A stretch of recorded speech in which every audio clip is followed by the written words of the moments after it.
I'm sitting in the car. I'm actually outside of Gravesend Park here in Borough Park. The area where this act of hate happened is a children's playground. It's very popular with kids in the warmer months, booming with families. That's what people in the neighborhood told me. And basically, this is 2 days in a row of something like this happening here. Over 57 swastikas spray painted on the slide, parts of the playground, the handball court. And today, parks crews have been out here removing the paint and the vandalism. But members of the community are feeling really concerned about this. They say this park has just had no surveillance. There's been ongoing issues here, and they're worried that giving attention to this anti-Semitic vandalism is just going to continue to encourage people to do it. Instead, they're calling for change um, around this neighborhood, which does have a very large Jewish population. And we're watching them cleaning it up now. I'm sure you've spoken to people in that community tonight who are really, I mean, to hear something like this, to witness it, especially, and we say this is unacceptable at any time. But even now, ever since October 7th, I know there are members of the Jewish community who are just on high alert, highly sensitive to certain things like that. And we've covered a number of stories on it Mhm. all over the tri-state and beyond. But it's disheartening in a way, and I'm sure they feel the same way. They do. I'll have more coming up in our 10 o'clock show, but just some background here.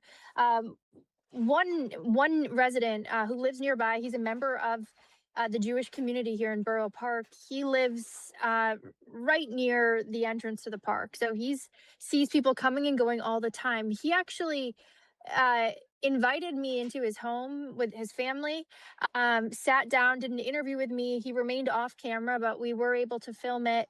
And, he told me a lot about kind of what's going on in this neighborhood. He said this isn't the first time that there's been some anti-Semitic, hate geared towards him and other members of the community. He said it's been ongoing for a long time at this point, to the point where if they were walking down the street, they were used to people yelling things at them, like anti-Semitic, anti-Jewish phrases at them and whatnot. But of course, this being in a playground, an area that's very popular with kids, it just adds to how horrible this issue is. And again, he's somebody who said, the community leaders and whatnot, everybody's going to speak out about this, but really what people want, really what the people who live around here want to see is some change. They want to see more surveillance cameras. They want to see more lighting in this park. And it's interesting because he pointed these things out to me. And then just a little while ago,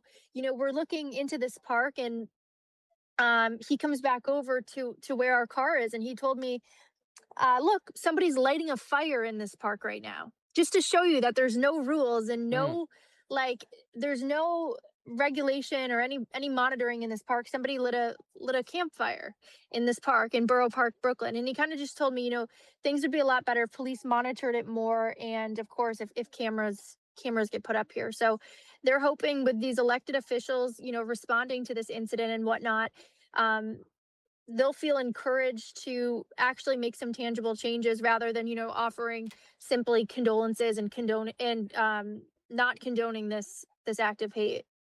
Yeah, it's hard to look at it, and it's hard to see it. We blurred the image in our video when we were showing it with you there.